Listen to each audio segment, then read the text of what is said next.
Thank you, Tad. I am humbled and honored to stand before you as Bethany College's next president, the 13th president since Bethany's founding in 1881. I wish my wife and best friend, Sheila, could be here with me. Sheila's commitments, however, to our church and to our community's Relay for Life prevent her from being here today. If God ever gave me evidence of his love for me, it was the day he brought Sheila into my life. I would like to thank the Presidential Search Advisory Committee for its service and hard work. Kathleen Hurdy, the chair of the Search Advisory Committee, said it best in her congratulatory email she sent to me yesterday. It has been a long and surely fruitful journey for you and Sheila, for the Presidential Search Advisory Committee, for the Board of Directors, and for all of our wonderful alumni and other partners. I would especially like to thank Dr. Bob Vogel for his stewardship these last few months and for laying a solid foundation for me when I start later this summer.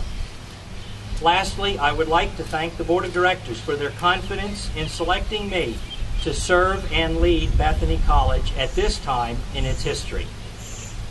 While on the subject of history, over the last few days I reread Bethany in Kansas, The History of a College by Emory Lindquist, Bethany's fourth president.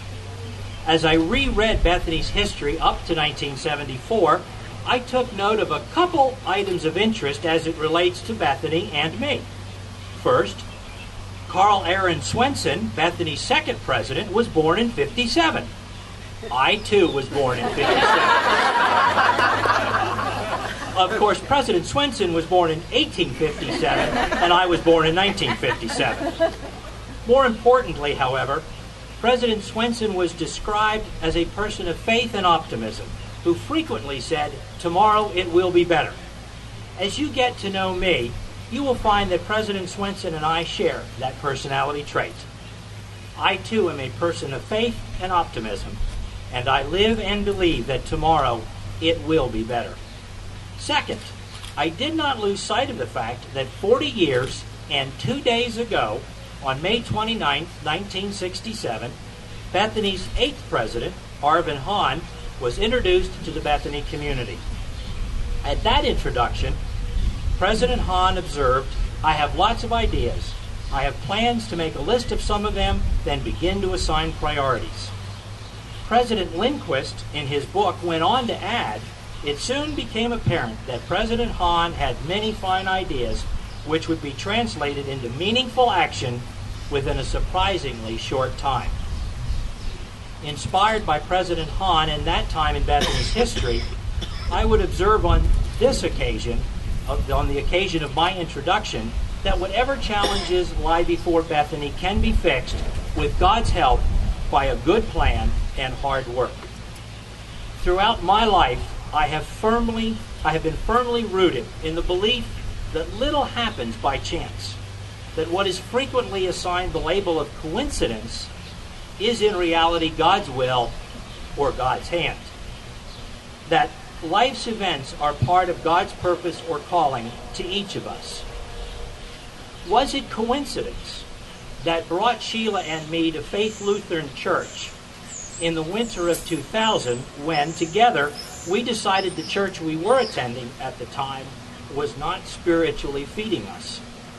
Or was it God who brought us to Faith Lutheran to introduce us to Martin Luther and his notion of calling and vocation in preparation for our call to Bethany College? Was it coincidence that had Amy Pettijohn, a Bethany student finishing her junior year, sharing the message at the campus worship service during our visit to Bethany in early May? Or was it God who wanted us, me, to hear how one student found Christ and discerned God's call for her life while at Bethany?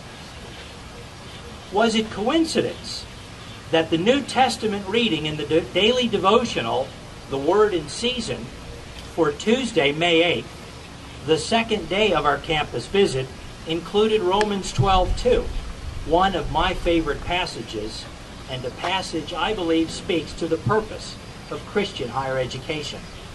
Do not be conformed to this world, but be transformed by the renewing of your minds, so that you may discern what is the will of God, what is good and acceptable and perfect. Or was it God giving me a gentle tap on the shoulder? You need to understand, usually God needs to smack me on the back of the head to get my attention, but not this time. Let me finish my remarks by looking to the future. For me, that future is inspired by this lapel pin, Bethany's symbol. When this design was adopted in 1968 as the college's new symbol, a white bird in flight on a blue background, its creator, alumnus Harold Cotton Smith Jr., described the design as a symbol of soaring and learning. That's my inspiration for Bethany's future, soaring and learning. More specifically, soaring. Over the last few months, the college's short-term action plan has been called Run to Daylight. This is certainly an apt title, and the results will bear it out. Look around the campus and you can see the visible changes taking place. Talk to the board, faculty, staff, and students, and you can hear the excitement in their voice. The enthusiasm excited both Sheila and me during our campus visit. Over the next 18 months, I envision Run to Daylight will transition into Soar to New Heights.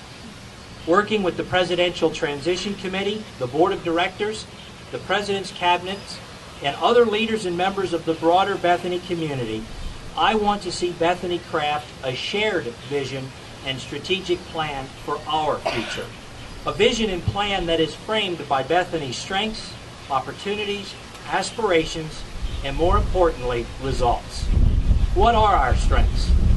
How do we leverage those assets that enhance our visibility, reputation, and competitive advantage, and that will define and shape a better and stronger Bethany experience? What are our opportunities waiting to be seized?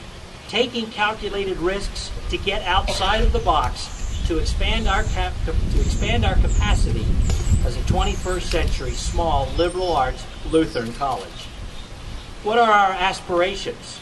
Dreaming dreams and creating a shared vision for the future of Bethany in 10 years and in 24 years at the Sesquicentennial celebration. What are the results?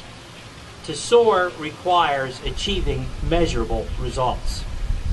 Lastly, as we go forward, let me close by again borrowing from President Lindquist.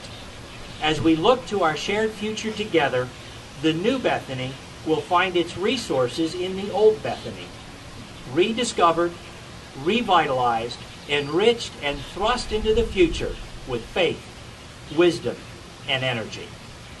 Go Swedes, it's time to soar.